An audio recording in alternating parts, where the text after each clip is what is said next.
I'd like to see our transmission capability improved. I'd like to see our ability to generate more resources improve. I'd still like us to be a net generator and exporter of energy around, because as small a population as we have, we could very easily be on the menu rather than at the table. And I want us to be at the table and have some influence in the West as far as what's going to happen with energy development and energy needs. So, just to wrap up. Okay.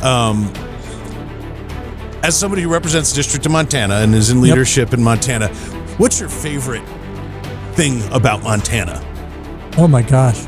You pick a few. The fact that I live here. We can pick up, I'm maybe 3.5 hours from Yellowstone Park if I want to be there. Yeah. I can go to Glacier National Park. There's a lot of hidden gems, Americans are capable of achieving extraordinary things when they have the freedom and opportunity to do so. This is American Potential. Welcome to the American Potential Podcast. I'm your host, David Fromm. Once again, we're on the road in Montana at the Big Sky Bright Future Economic Summit. And man, there's nowhere else I'd rather be than Montana, because it is such a beautiful state. If you haven't been here, you have to be here. But what we're talking about is how to unleash economic abundance and energy abundance in Montana and elsewhere. And just a number of great lawmakers and business leaders, everyone here. One of the folks that we're having on right now is Representative Gary Parry, who chairs the Energy and Technology Committee in the House for Montana. So, Representative, thanks for joining us. I'm excited for our conversation. Top of the day to you. Glad to be here. Thanks. So, so we're here at this conference that the governor's helped convene, and it's obviously an issue in terms of energy that you are intimately involved in and a leader in the state. What do you want to see come out of this conference, and where do you want to see Montana go with regard to energy in particular? Well, as you know, in the prior administration, there was a lot of push to get rid of coal. The district I live in and the town I live in actually has the coal mine, and it has the power plants right in the town. Yeah. We're still producing 1,500 megawatts. Almost 700 megawatts was eliminated when they shut down Colstrip units 1 and 2. Depending on who's in the White House and what administration is there, they're either pushing to get rid of coal or they're going to let coal go for a while longer. Under the current administration, they've lifted a lot of the attack on coal, and so there's a reasonable chance that it'll be here into the 2030s.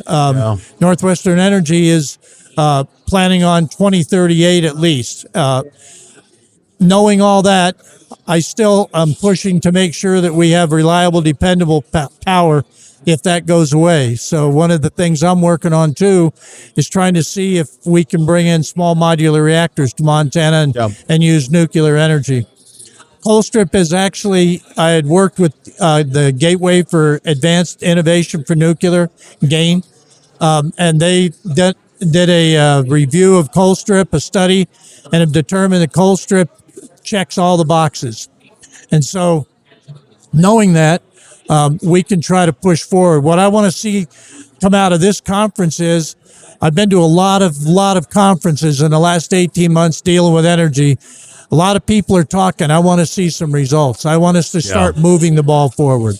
So maybe let's step back for a second. Can you describe what your district is like geographically? Sure. I go from Huntley Project, which is just like 6 miles east of Billings, to Miles City, which is almost 160 miles. And then I go from the northern border of the Northern Cheyenne Indian Reservation to the southern shore of Fort Peck, which is about 120 miles. So you figure 160 by 120, and I have about 10,800 constituents. Wow.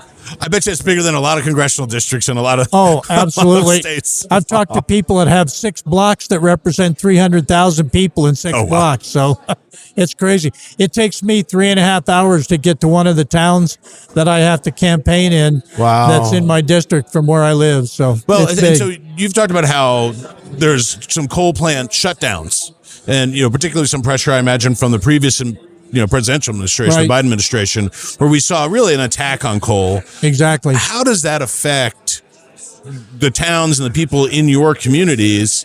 And then how do you see that as impacting just energy supply in general? Well, one of the things that you find is, we've talked a lot about employment and people, jobs. Well, it makes people very nervous. It's hard to get engineers that want to come in if they think that your town is going to go away and your plants are going away. If you're bringing in welders, electricians, pipe fitters, all those people want to know there's some security there. So whenever they start shutting stuff down like this, it obviously makes everybody nervous, and you look at like our houses are there. When they shut down the unit 1 and 2 plant, the value of my house dropped by almost 50%. It's rebounded a little bit, but wow. Yeah, it's kind of scary, and it's a difficult situation for people when there's some uncertainty, and what they'll do is go somewhere else. And so part of what I'm doing in trying to bring in small modular reactors is let those people know, because a lot of those jobs can be directly transferred without a whole lot of training right into the nuclear powered plants and the small modular plants instead of the coal plants. So, and I'm going to keep working to keep coal there. Don't worry about that. But in the meantime, we've got to be looking at all of the above. I think too many people are picking and choosing winners. And I think, if we can use wind, we should use wind. It extends the life of the coal. If we can use solar, we should use solar. If we can use hydrogen, we should use hydrogen. You pick the resource, but I think what we need to be doing is looking at a way to make all of these work together in the most efficient, effective manner for the betterment of all the people of Montana and really for the Northwest. Right. I mean, even nationally, we've had a number of leaders in the energy business, and some coal guys, CEOs of coal companies, folks from natural gas companies, oil. And I mean, to me, what it really strikes me is that the previous administration really seemed to have an ideologically driven agenda. And Correct. It wasn't based on what are the energy needs of business and of our nation, and so that we can be secure in our energy, right, and self-dependent.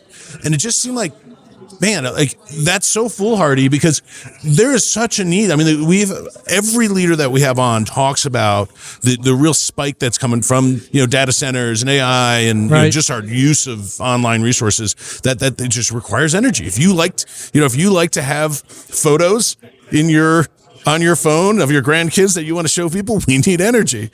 And it seems like, hey, let's figure out that all of the above approach and kind of piece it together, because solar's not great at night, wind doesn't work when it's not right, blowing, but there's certainly a role for those, and coal also plays a big role. It Absolutely. has historically, and it's so important not only to the economy up here, but in being like that reliable source that American can depend upon. Absolutely. When we had a polar vortex about 2 years ago in the Northwest, we were 4 hours from the entire Northwestern grid going down. Really? A lot of people don't realize that.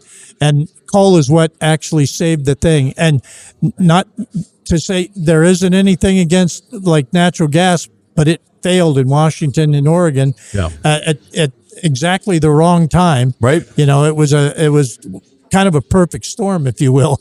And, we need to make sure that we keep these reliable resources available for a long time to come.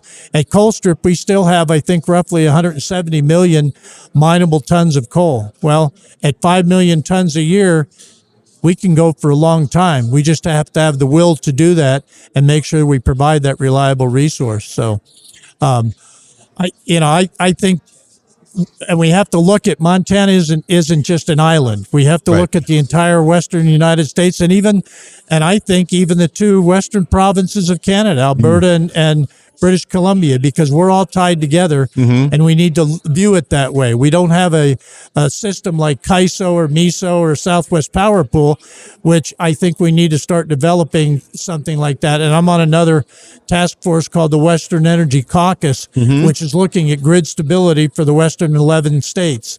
Well, I want to include British Columbia and Alberta in that too, because we're not an island away from them. So it's going to be a tough nut to crack, but we do have the willpower to do it. We just have to do it. Well, all right. So you're in an influential role as the chairman of the Energy and Technology Committee in the House. But if you could like wave your wand, your policy wand, what would you like to see happen in Montana to help supercharge growth, or at least keep it on track? Actually, I'd like to see us develop more of our coal resources instead of trying to get rid of them. Yeah. I'd like to see the permitting process and the whole process for bringing in small modular reactors to be cut from 12 to 13 years down to 5 or 6 years.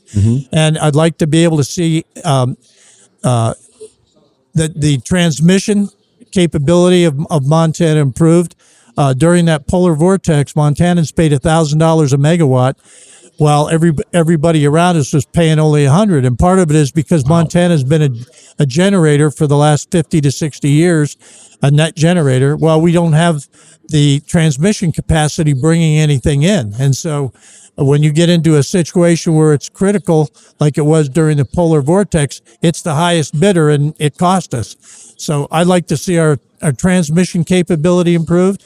I'd like to see our ability to generate more resources improve. I'd still like us to be a net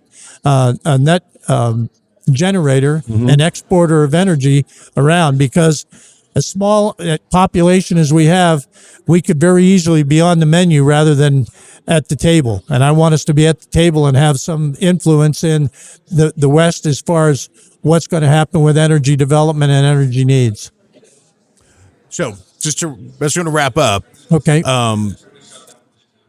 As somebody who represents the district of Montana and is in leadership in Montana, what's your favorite thing about Montana? Oh my gosh. You pick a few. The fact that I live here. We can pick up, I'm maybe 3.5 hours from Yellowstone Park if I want to be there. Yeah. I can go to Glacier National Park. There's a lot of hidden gems, the Lewis and Clark Caverns aren't far from here. Of course, I'm a geologist by undergraduate training, so I gravitate toward that. But we can fish, we can hike, we can ice fish in the winter, we can fish in the summer. Hunting, we're about to start hunting for elk, and if you're not a bow hunter, that's already happened. But so being able to be an outdoorsman as well as worry about what the future of energy is for Montana, that's kind of my favorite thing. So. That's great. Well, the secret's out about Montana. Everybody for probably a decade has been like, well, that place is pretty amazing. And I'm excited to see some of the responsible development, but it's so vast and so beautiful. So I grew up on the East Coast, and Montana's pretty freaking amazing. It is. You're not used to. Absolutely is. I have to agree. So. Yeah. Well, Representative, thank you so much for coming on with us and talking about these issues. And thank you for having me. Appreciate it. Thanks. Glad to be here. Thanks. Yeah. Hey folks, if you like this episode, please like and subscribe to our channel, as well as follow us on YouTube, Facebook, and Instagram. Always remember, liberty and freedom are easily taken for granted. Please don't take them for granted. Go out there and defend freedom and liberty. Thanks for joining us, and we'll see you on the next episode. Thank you for listening to American Potential. You may listen to more stories from Americans working every day to expand freedom and opportunity in their communities by visiting AmericanPotential.com.